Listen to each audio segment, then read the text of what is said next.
Nirali in conversation with Mouni Roy.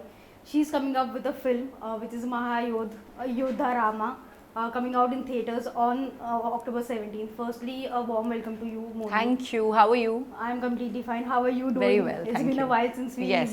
have seen you. But I want to know what have been your early memories of listening or hearing to the timeless tale of Ramayana.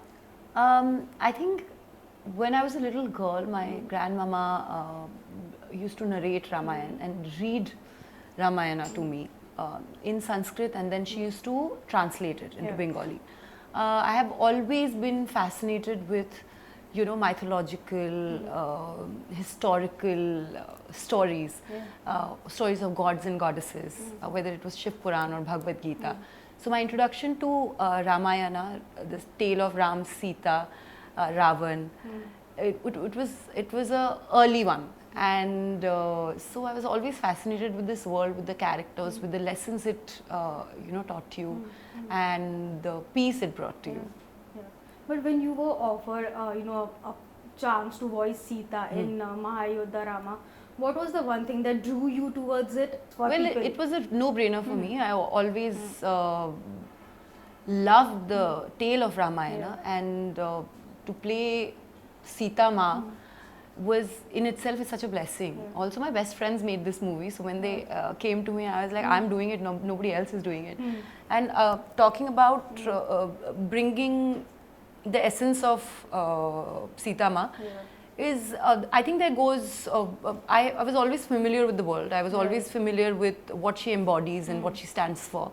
But having said that, I did read up a lot.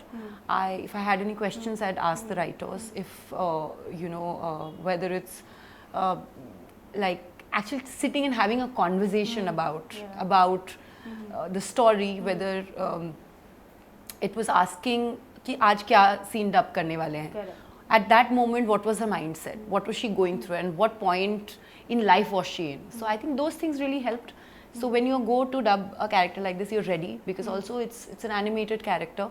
There are no, the facial. When आप जब अपनी movie करते हो, then it's you. So when you go to dub for it, you can see yourself. You know your lip sync. So it's a bit different. So I think the first day for half an hour, it was a bit challenging to kind of get the right sur, to take the right pauses. But I'd like to say we are okay. We did good. Yeah. But from playing Sati in Devo Ke Dev Mahadev to now voicing Ma Sita in Mahayodha Rama, do you feel life has come like a full circle for you as well?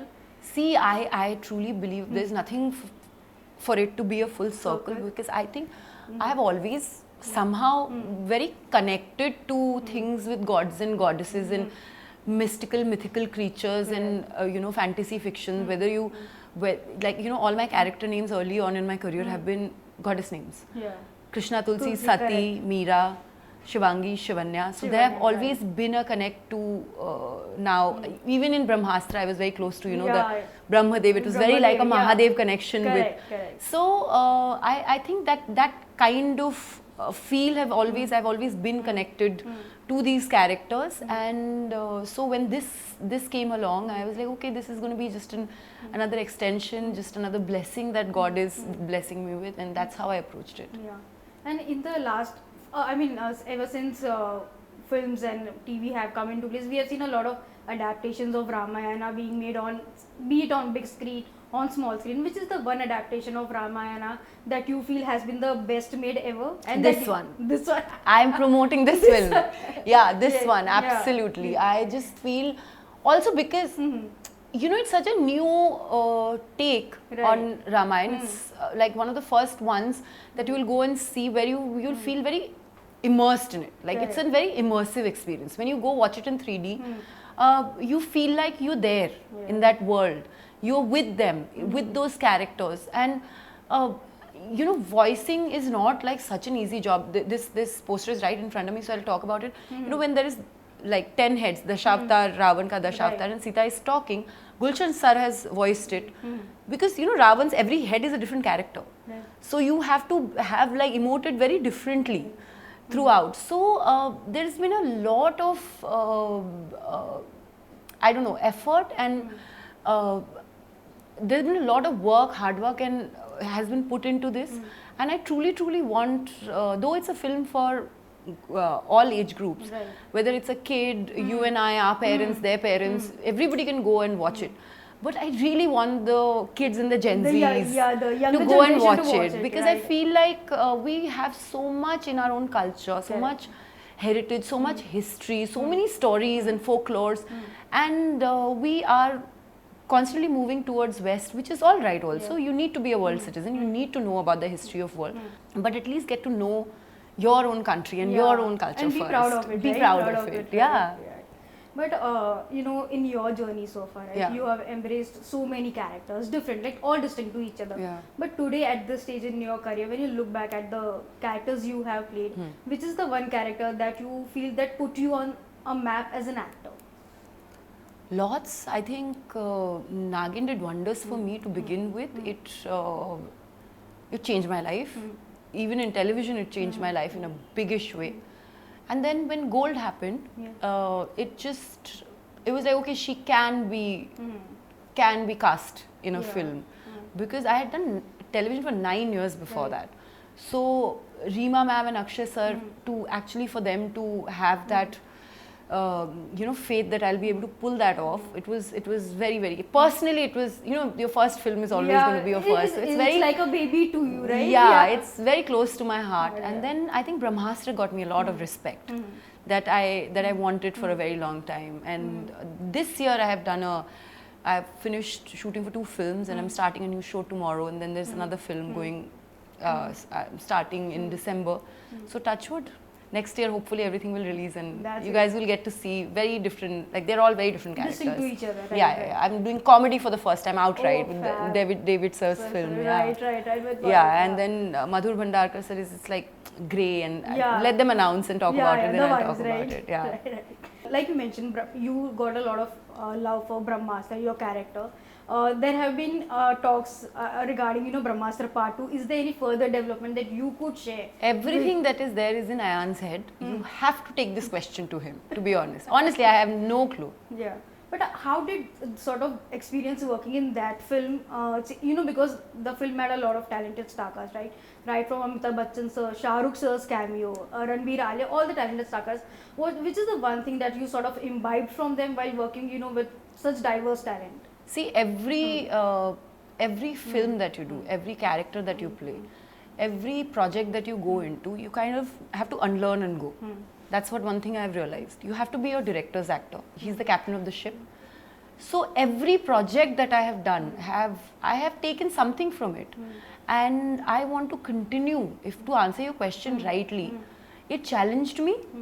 I think it made me see a side of me, or an actor part of me, a creative part of me that I didn't know exist, because everything was very internalized in that character. Junoon wasn't like loud and like giving, so everything was very internalized. So I had to unlearn a lot from it. But at the same time, that is my process in almost every film or every show that I do. Every director, teaches you something. All the co-stars that you work with, you learn something from each one of them. In fact, Ramayana, I did not know I could dub. I could give my voice to an animation character and bring her to life. But when I saw the final product, whatever little bit I have seen, I think audiences are in for a treat. That's fact. Yeah. But also, like you mentioned, 9 years you gave to a medium, right? Television, and then you transitioned into films with Gold. How was that period for you? Like the transition from, doing television to big screen films. Do you recollect any specific challenges that you faced, or was it like a smooth, easy flowing transition for you? Nothing. Life is not smooth. It will never be smooth. It will never be easy. But you have to kind of take that into your stride and walk, no? Like, if you truly love what you do and you're passionate about it, you will do it. So I just feel like very there have been lots and lots of challenges. We'll keep that for some other time. I think I'll take the whole day out. But I have woken up sad, tired, sick. But I've never woken up in the morning not wanting to go to work. So I was always thankful for it. So I was like, this is the life I've chosen, and it will bring its own difficulties, and there will be times when you will not have work. There will be times where you will be waiting for stuff. There will be asking for work from people, and you'll not be getting it. But do I want to give up? I'm like, no, I'm literally 1% of the population who gets to do what they love to do. Right. They're passionate about doing that. Passionate about it. Also, I feel there's no shortcut to hard work. Life will always, Jeevan hi sangharsh hai. The day you stop breathing, all your struggles will be over. So till the time you're breathing, embrace the struggles, embrace the good moments, embrace the bad moments, cry it out, be sad when you're sad. It's okay. It's only human. It's only human to be sad, to go through all the emotions that you feel. But keep at it. Don't give up. But also this kind of conversation would be sort of incomplete without me asking you about Kyunki Saas Bhi Kabhi Bahu Thi too. The show has made a grand comeback after like 25 years with OG Mihir and Tulsi, Smriti ma'am and Amar sir. When the show made a comeback with the season 2, what were the memories that sort of flashed in your head when you saw the first episode, if you have? I unfortunately haven't watched the episode. But if you ask about that, that's again my first show. So it's also going to be very close to my heart. I'm very thankful to Ekta ma'am. And talking about memories, I think it has to be in the office where I met Ekta ma'am for the first time, and she literally treated me like a kid, which I was then. And Smriti Di used to pamper me with books and chocolates, and which I don't eat, but like books and food, and she's fluent in Bangla. She's the one person who used to talk to me in Bengali, and it was very comforting. And 18 years later, we are still, all of us are friends, and they're practically family.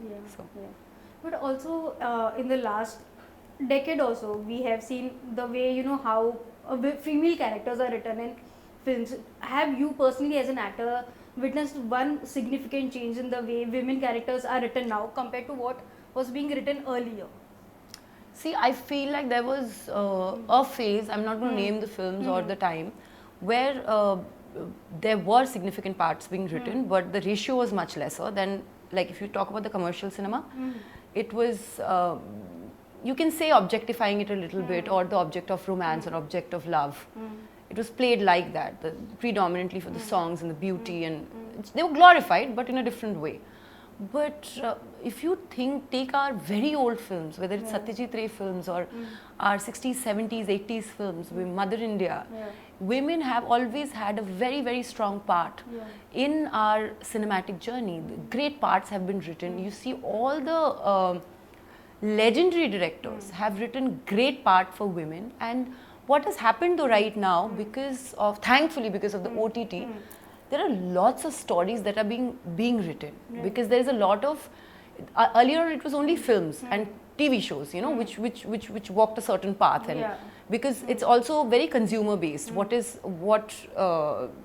given was what was being consumed by the viewers. But because of the OTT, as such a big medium has opened up, which is why you can probably see the number of roles written for women much larger than a few years back, probably. That's what I feel. But thank you so much, Mouni, for joining.